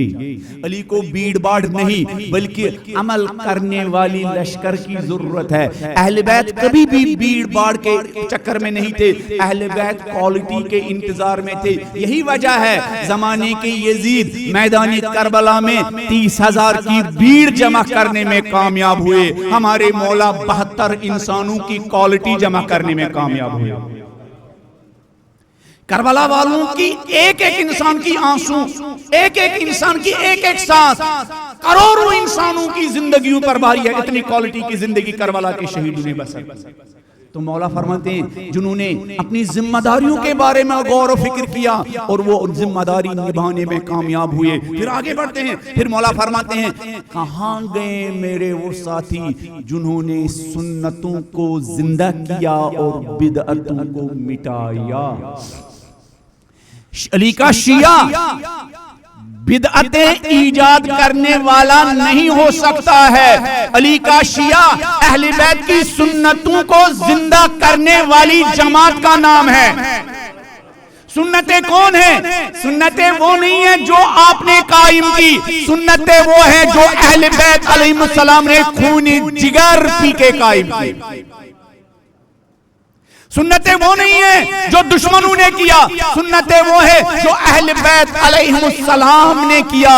سنت یعنی تیروں کی بارش میں نماز پڑھنا، سنت یعنی تیروں کی بارش میں نماز پڑھنا، سنت یعنی بھوک و پیاس کے عالم میں پیٹ کی غذا سے زیادہ روح کی پیاس مٹانے کی تلاش کرنا، سنت یعنی جماعت چھوٹی ہی ہو مگر وہ جماعت کنیکٹڈ ہو، مگر وہ جماعت جس کے جسم 72 ہو مگر اس 72 جسموں والے انسانوں کے اندر ایک روح قائم ہو، حسینی روح قائم ہو، علوی روح قائم ہو، فاطمی روح قائم ہو، زینبی روح قائم ہو۔ سنت اس چیز کا نام ہے۔ اہل بیت بھیڑ باڑ جمع کرنا نہیں چاہتے تھے، کوالٹی چاہیے اہل بیت علیہ السلام۔ اور انسان کوالٹی کی قوم کیسے بن سکتی ہے؟ بالکل ویسے ہی جیسے اہل بیت نے کربلا میں کوالٹی بنائی تھی۔ مولا فرماتے ہیں کہاں گئے وہ لوگ، خطبہ نمبر 182، جنہوں نے سنتوں کو زندہ کیا اور بدعتوں کا مقابلہ کیا۔ بدعتیں میں اس موضوع پر نہیں جاؤں گا اس لیے کہ اتنا حساس موضوع ہے، اگر ہم چھیڑیں گے تو ممکن ہے 2 لوگ یہیں کھڑے ہو جائیں گے، مولوی صاحب یہ لیجئے ٹکٹ آپ گھر چلے جائیے، اس لیے کہ لوگ من پسند سننا چاہتے ہیں، امام کی پسند کا نہیں سننا چاہتے ہیں۔ اس قوم کو اتنا عادی بنایا گیا ہے، من پسند سننے کے لیے، امام کی سننے کے لیے تیار نہیں ہے۔ حسینی امام کی سنتا ہے، من پسند نہیں سنتا ہے۔ حسینی جس کی پسند امام کی پسند ہو، اس کی اپنی پسند کی کوئی ویلیو نہیں ہوتا ہے، وہ امام کی پسند کے مقابلے میں اپنی پسندوں کو کچلتا ہے۔ تو سنتیں کون ہیں؟ سنتیں وہی ہے جو سید سجاد نے قائم کی۔ بہت ساری چیزوں کو کہتے ہیں آپ یہ سید سجاد کی سنت ہے، وہ سید سجاد کی سنت نہیں ہے۔ سید سجاد کی سنت سننا چاہو گے آزاد، اور بس یہ ایک جملہ، امام باقر علیہ السلام سے پوچھا گیا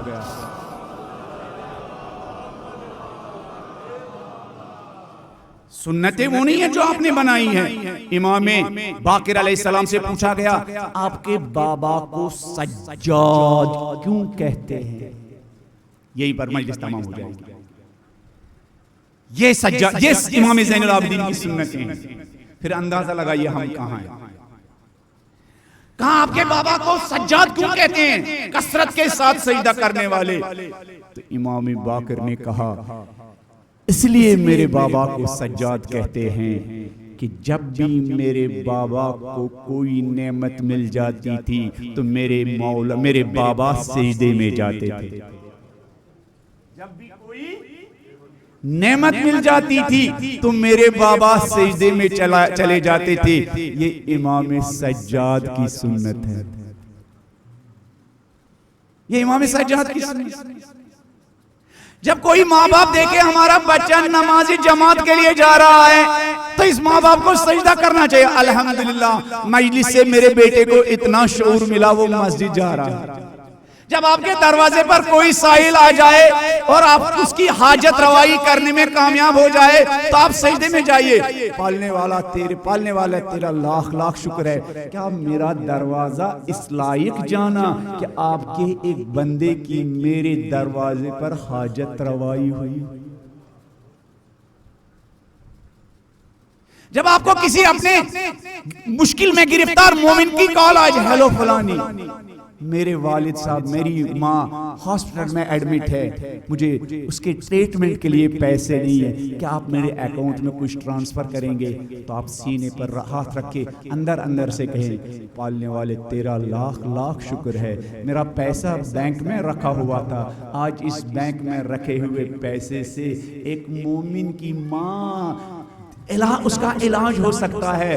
آپ اس کو پیسہ ٹرانسفر کرنے کے بعد سجدے میں گر جائے. پالنے والے تیرا لاکھ لاکھ شکر ہے، آج ایک مومن کی ماں کا اس 1000 روپے کے ذریعے درد کم ہو جائے گا. شیعہ وہ جماعت ہے جو لوگوں کے درد کو کم کرنا جانتی ہے. امام باقر فرماتے ہیں جب کسی انسان کو کوئی پاک و پاکیزہ شریک حیات گھر پہنچ جائے، جو پہلے دن گھر پہنچنے کے بعد مصلی ڈھونڈے، قبلے کے بارے میں اپنے شوہر سے پوچھے، ذرا یہ بتائیے آپ کے گھر میں میرا پہلا دن ہے، یہ بتائیے قبلہ کس طرف ہے؟ تو اس نوجوان کو مصلی دینے کے بعد سجدے میں گرنا چاہیے. پالنے والے یہ جو خاتون ہے، جو میری بیوی ہے، خالی ہاتھ ہے، دنیا کی دولت نہیں ہے، لیکن دین کی کتنی بڑی دولت لے کے آئی ہے. پالنے والے میں تیرا سجدے شکر بجا لاتا. جب آپ کا بچہ باہر دوڑتا ہوا اندر آ جائے، پاپا 10 روپے دیجئے. بیٹا کیا کرنا ہے؟ پاپا آپ تو دیجئے. بیٹا کیا کرنا ہے؟ کیا کرنا ہے بیٹا؟ نہیں آپ تو دیجئے. اور آپ اس کو 10 روپے دے اور آپ دروازے کے پیچھے سے دیکھے، آپ نے دیکھا آپ کا بیٹا دروازے پر کھڑے اس سائل کو وہ 10 روپیہ دے رہا ہے، تو آپ کو وہی سجدہ شکر کرنا چاہیے. پالنے والا تیرا لاکھ لاکھ شکر ہے، میرے گھر میں ایک ایسا بیٹا ہے جس کو ایک فقیر کے لیے دل جلتا ہے. کیا یہ سنتیں ہمارے درمیان ہیں؟ پتہ نہیں ہم نے کن چیزوں کو سنت سمجھ رکھا ہے، پتہ نہیں ہم نے کس طرح کے طوق پہن رکھے ہیں. اہل بیت کے عمل صالح، اہل بیت کی سنت کے طوق ہمارے گردنوں میں نہیں ہیں. امام فرماتے ہیں کہ لوگوں نے مجھ سے پوچھا آپ کے بابا کو سجاد کیوں کہتے ہیں؟ کہا جب کہیں ان کو نعمت مل جاتی تھی تو میرے بابا فوراً خالق کی بارگاہ میں سجدہ کرنے جاتے تھے. جب کبھی میرے باپ کی کوئی مشکل حل ہو جاتی تھی تو میرے باپ فوراً سجدے میں گر جاتے تھے. مشکل حل ہوتی تھی تو وہ سجدے میں گر جاتے تھے. جب کبھی آپ کے بیمار کو مداوا ملے، وہ ہاسپٹل سے گھر آ جائے تو سجدے میں گریے. اس لیے کہ ڈاکٹر دوا دیتا ہے، شفا خود خالق دیتا ہے. سجدہ ڈاکٹر فقط دوا دیتا ہے، اس دوا میں تاثیر ڈاکٹر نے پیدا نہیں کی، اس دوا میں تاثیر خالق نے پیدا کی ہے. تو فوراً سجدے میں گر جائے. مولا فرماتے ہیں امام باقر جب میرے باپ کی کوئی مشکل حل ہو جاتی تھی تو فوراً سجدے میں گر جاتے تھے. جب بیماریوں سے افاقہ مل جاتا تھا تو فوراً سجدے میں گر جاتے تھے. اتنا ہی سجدے سجاد کی سنت ہے، اتنا ہی نہیں کہا جب دروازے پر کوئی سائل آتا تھا اور وہ سائل دروازے پر سوال کرتا تھا، امام جب اس کی حاجت حاجت روائی کرتے تھے تو امام اس کے ہاتھ کو چومتے تھے، میرے بابا اس کے ہاتھ کو چومتے تھے، اور میرے بابا فرماتے تھے میں سائل کا ہاتھ نہیں چوم رہا ہوں، میں خالق کا ہاتھ چوم رہا ہوں۔ کیوں؟ امام باقر کہتے ہیں میرے بابا فرماتے تھے اس لیے کہ صدقہ قبل اس کے کہ بندے کے ہاتھ میں جائے یہ خالق کے یہاں پہنچ جاتا ہے، اور پھر جب وہ سائل اپنا صدقہ لے کے جاتا تھا تو میرے بابا پھر سجدے میں گر جاتے تھے۔ پالنے والے علی ابن الحسین تیرا کتنا شکر گزار ہے، تو اپنے بندوں کو میری چوکھٹ پر لاتا ہے اور میری اس چوکھٹ کو اتنا قابل سمجھتا ہے کہ میں تیرے بندوں کی حاجت روائی کروں۔ پالنے والے میں تیرا کس زبان سے شکریہ کروں؟ تو نے میرے اس 100 روپے کو، تو نے میرے اس درہم و دینار کو، تو نے میرے پیسوں کو، تو نے میرے ان پیسوں کو اس لائق سمجھا کہ تیرے بندوں میں سے کسی بندے کی مشکل حل ہو جائے۔ کہا جب بھی میرے بابا کسی سائل کی مشکل حل کرتے تھے تو اس کی مشکل حل کرنے کے بعد میرے بابا سجدے میں جاتے تھے۔ یہ سید سجاد کی سنتیں ہیں۔ آپ نے خود سے کچھ چیزوں کو یہ کہا یہ سید سجاد کی سنتیں ہیں۔ ہم لوگوں کی مشکل حل نہیں کریں گے، لوگوں کی مشکل حل کرنا سید سجاد کی سنت ہے، لوگوں کی پریشانیاں دور کرنا سید سجاد کی سنت ہے، لوگوں کے درد کم کرنا سید سجاد کی سنت ہے، لوگوں کی حاجت روائی کرنا سید سجاد کی سنت ہے، لوگوں کی مشکلات حل کرنا سید سجاد کی سنت ہے۔ دروازے پر آ کر ریسپیکٹ اور احترام کے ساتھ ان کا احترام کرنا یہ سید سجاد کی سنت ہے۔ خود امام باقر فرماتے ہیں میرے بابا جب سائل ہمارے دروازے پر صدقہ لے کے جاتا تھا تو روایت میں ہے امام اس سائل کے پیچھے پیچھے جاتے تھے۔ سید سجاد کی سنتیں تھے، سید سجاد کی سنتیں، امام اس سائل کے پیچھے پیچھے جاتے تھے۔ اس سائل سوال کرتے تھے مولا آپ میرے پیچھے کیوں آ رہے ہیں؟ تو امام اس سائل سے کہتے تھے تمہارا میری گردن پر حق ہے اس لیے تمہارے پیچھے پیچھے آ رہا ہوں۔ اس بیچارے کے اندر سوال پیدا ہوتا تھا مولا میرا حق تو آپ کا ہے، یہ تھیلی گواہی ہے کہ آپ کا حق ہے، یہ درہم و دینار گواہی ہے کہ آپ کا حق ہے۔ امام یہ سید سجاد کی سنت ہے، یہ فاطمی لائف سٹائل ہے، یہ علوی لائف سٹائل ہے، یہ جینے کا انداز ہے، یہ زندگی کی روح ہے، یہ زندگی کی سپرٹ ہے، یہ زندگی کی میننگ ہے، یہ زندگی کے معنی ہے۔ وہ سائل کہتا تھا مولا یہ تھیلی تو گواہ ہے کہ حق آپ کا ہے، یہ درہم و دینار گواہ ہے کہ آپ کا حق ہے۔ امام کہتے تھے نہیں تمہارا میری گردن پر حق ہے، تو سبب بنتا ہے میرے یہ درہم و دینار میری قبر تک پہنچ جائے، اور تو مفت میں میرے یہ درہم و دینار آخرت تک پہنچاتا ہے، آخرت تک پہنچنے کا سبب بنتا ہے۔ تمہارا حق بڑا ہے میرا حق کم ہے۔ اہل بیت کی تھنکنگ اس کو کہتے ہیں لوگوں کے مائنڈ سیٹ اپ کی انجینئرنگ کرنا، لوگوں کے ذہنوں کی انجینئرنگ کرنا، لوگوں کی کھوپڑی کی انجینئرنگ کرنا، لوگوں کے تکبر کی انجینئرنگ کرنا، لوگوں کے ایگو کی انجینئرنگ کرنا۔ لوگوں کے ایگو کو انجینئرنگ کرنا دنیا بھر کے لوگوں کو نہیں آتی ہے، لوگوں کی کھوپڑی کو انجینئرنگ کرنا امام زین العابدین کو آتی ہے۔ دنیا کے انجینئرز کو مکان بنانے آتے ہیں، پل بنانے آتے ہیں، وہ پل بھی 1 سال کے بعد گر جاتے ہیں، ہے نا؟ وہ جو انجینئر پل بنتے ہیں نا، پھر کوئی نیتا آتا ہے، ان کا بڑی میڈیا کے 150 لوگ آتے ہیں، 1 سال کے بعد گر جاتے ہیں۔ دنیا کے انجینئروں کو آس پاس کے ماحول کو انجینئرنگ کرنا نہیں آتی ہے، اہل بیت علیہم السلام کو لوگوں کے شعور کی انجینئرنگ کرنا آتی ہے۔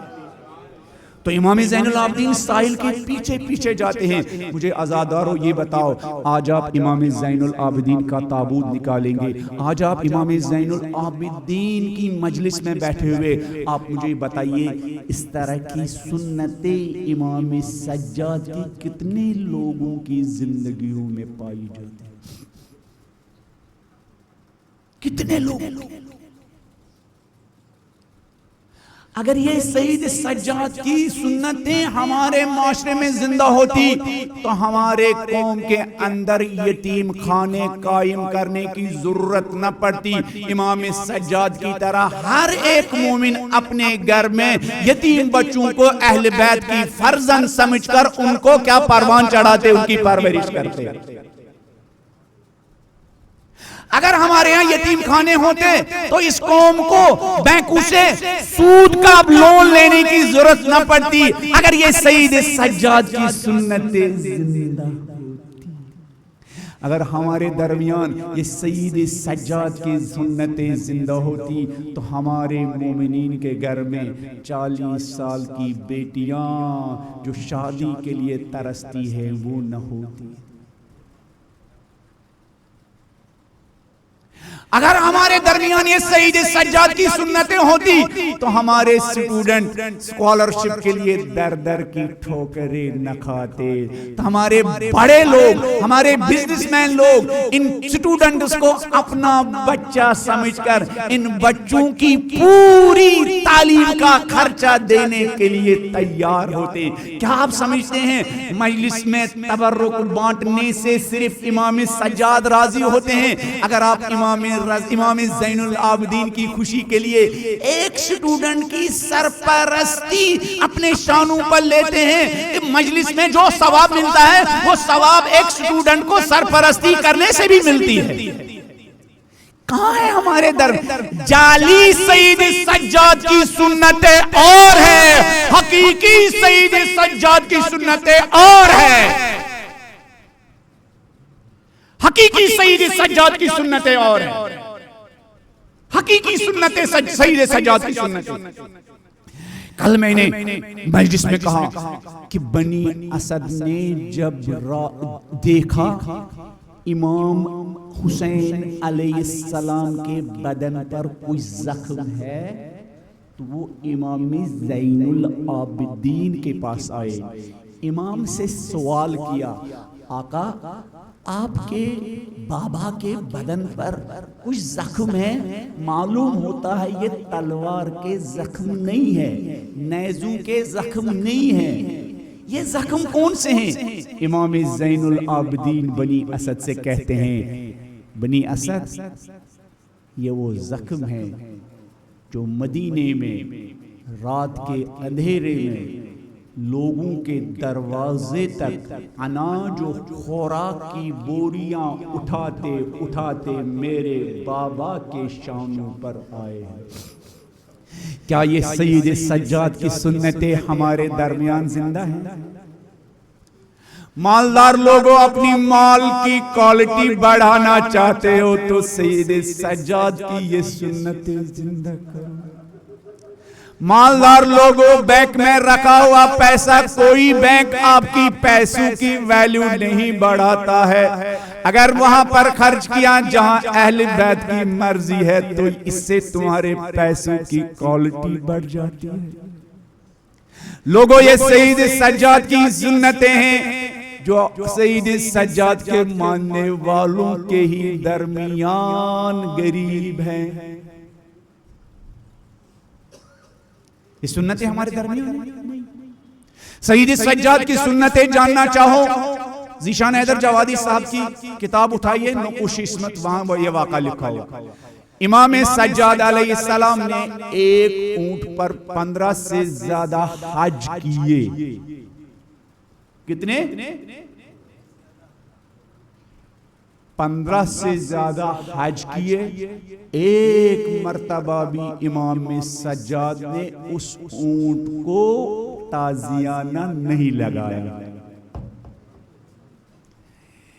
کیا کوئی جوان ہماری مجلس میں ایسا ہوگا جو امام زمانہ سے کہہ سکے کسی ماں باپ کی پالی ہوئی بیٹی میرے گھر میں ہے، 20 سال سے ہے، میں نے 20 سال میں ایک مرتبہ بھی اس کا دل رنجیدہ نہیں کیا؟ کوئی کھڑا ہو سکتا؟ کوئی بات نہیں. کیا ہمارے درمیان کوئی ایسا جوان ہے جو امام زمانہ سے کہے میرے مولا آج میں 40 سال کا ہوں، 25 سال سے بالغ ہوں، 25 سالوں میں نے کبھی بھی اپنے ماں باپ کا دل نہیں دکھایا ہے. کہہ سکتا ہے؟ کہہ سکتا ہے؟ کیا ہمارے مجلس میں کوئی ایسا انسان ہے جو یہ کہے ہم 50 سال سے پڑوسی ہے، یہ سنی بھائی میرا پڑوسی ہے، یہ ہندو بھائی میرا پڑوسی ہے، لیکن 40 سال سے میں نے کبھی اپنے ہندو پڑوسی کو، اپنے سنی پڑوسی کو کبھی بھی ناراض نہیں کیا ہے. یہ سید سجاد کی سنتیں ہیں. 17 حج پیدل کیے، ایک مرتبہ بھی ایک تعزیہ نے نہیں لگایا. عمل سے زندگی بنتی ہے، عمل سے انقلاب آتا ہے، عمل سے چینجنگ آتی ہے.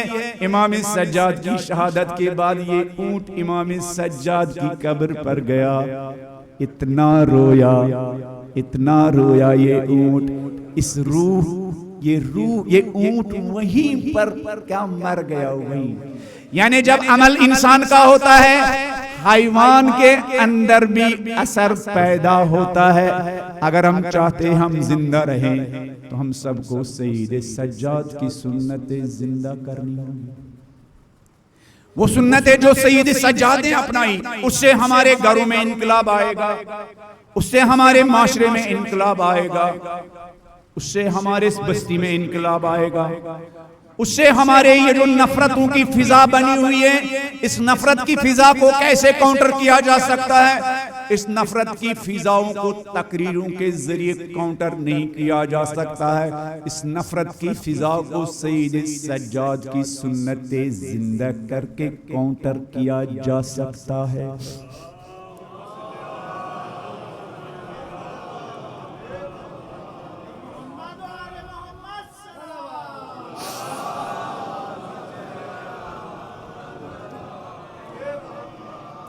آپ سید سجاد کی سنتوں کو زندہ کیجئے.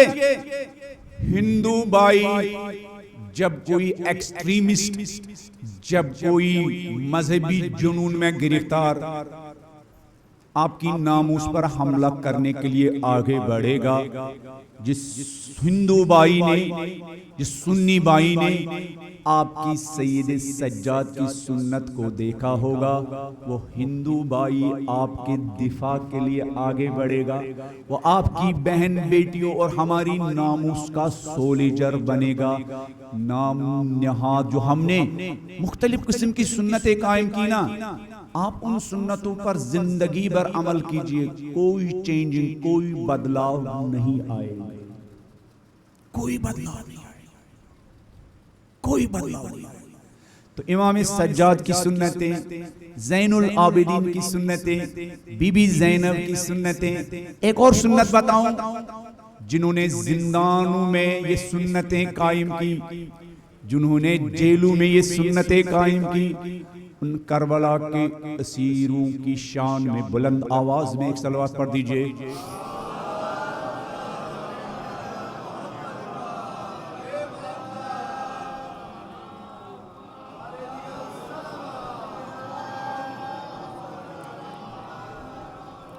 یہ سنتیں جو زندانوں میں قائم کی گئی، یہ سنتیں جو بیابانوں میں قائم کی گئی.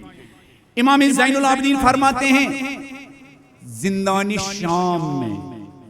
شام میں ایک مرتبہ میں نے دیکھا، کیا دیکھا؟ میں نے دیکھا میری پھوپھی بیٹھ کر نماز پڑھ رہی ہے.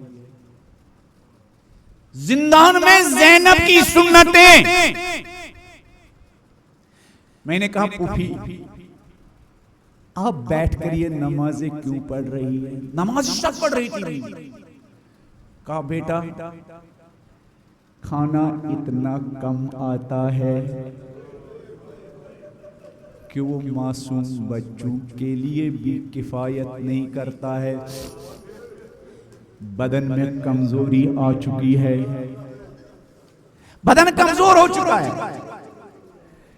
لیکن زہرا نے اپنے بچوں کو جسم کے غذا سے زیادہ ان کو روحانی غذا کھلائی تھی. اقبال کہتے ہیں زہرا کیا کھلاتی؟ اقبال فرماتے ہیں دنیا والوں پتہ ہے زہرا اپنے بچوں کو کیا کھلاتی تھی. آسیہ گرداں ولب قرآن سرا، وہ کائنات کی شہزادی، وہ فضیلتوں کی ماں، جب چکی چلاتی تھی ایک ہاتھ سے چکی چلتی تھی، زبان پر قرآن کی تلاوت ہوتی تھی۔ اس قرآن کی تلاوت کے سائے میں حسین کی تربیت ہوئی تھی، اس قرآن کے سائے میں زینب کی تربیت ہوئی۔ ان تلاوت قرآن کے سائے میں پلنے والے بہن بھائی نے کربلا کی بھوک و پیاس میں، زندان شام کی تاریکی میں، اس نہیں وہ کمزور بدن کے ساتھ قرآن کی تلاوت کر کے، نمازی شبہ پڑھ کے مجھ حقیر طالب علم کو بتایا، ہم تاریکی میں رہ سکتے ہیں لیکن قرآن کے بغیر نہیں رہ سکتے ہیں، ہم بھوک و پیاس برداشت کر سکتے ہیں لیکن نماز کے بغیر نہیں رہ سکتے ہیں۔ عزادارو، امام باقر علیہ السلام نے اپنے بابا سے سوال کیا، بابا یہ بتائیے کہ آپ کو کس طرح، کس حالت میں یزید کے دربار میں شام کے بازار میں لے جایا گیا؟ امام زین العابدین اپنے فرزند امام باقر سے کہتے ہیں، بیٹا جب شام کے بازار میں ہمیں لے جایا جا رہا تھا تو آگے حسین کا سر نیزے پر تھا، پیچھے سیدانیاں ہوتی تھی۔ جب معصوم بچوں میں کسی بچے کے آنکھ سے آنسو نکلتے تھے تو وہ لعین ان معصوم بچوں پر تعزیانے لگاتے تھے۔ اجرکم علی اللہ۔ امام سجاد 35 سال تک اپنے بابا کے غم میں روئے۔ ایک مرتبہ ایک غلام نے کہا، میرے مولا آپ کب یہ رونا بند کر دیں گے؟ ایک غلام نے پوچھا، میرے مولا آپ کب یہ رونا بند کر دیں گے؟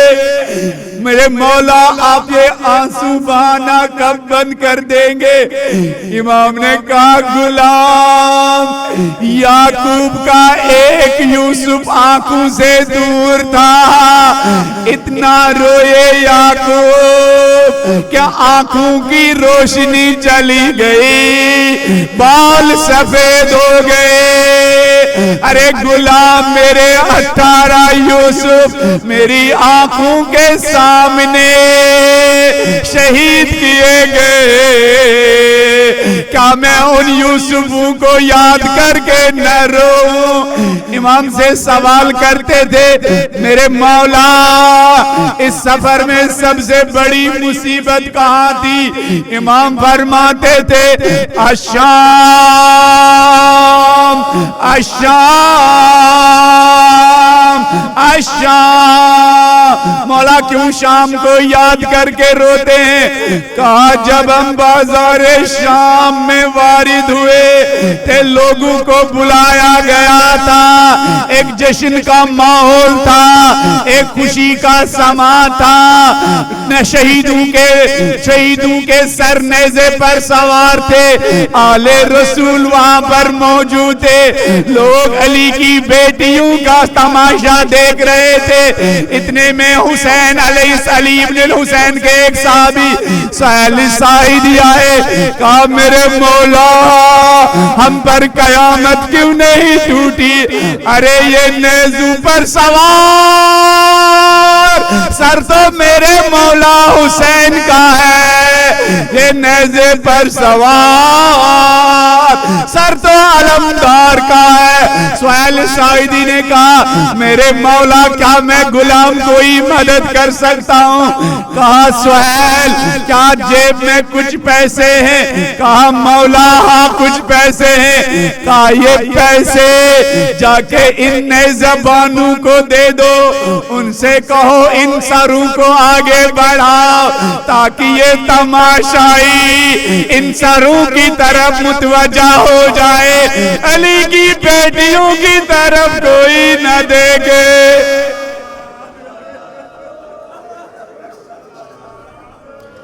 اسی لیے مولا الشام الشام الشام کا مرثیہ پڑھتے تھے، الا لعنت اللہ علی القوم الظالمین وسيعلم الذين ظلموا أي منقلب ينقلبون إنا لله وإنا إليه راجعون رضا بقضائه وتسليما لأمره۔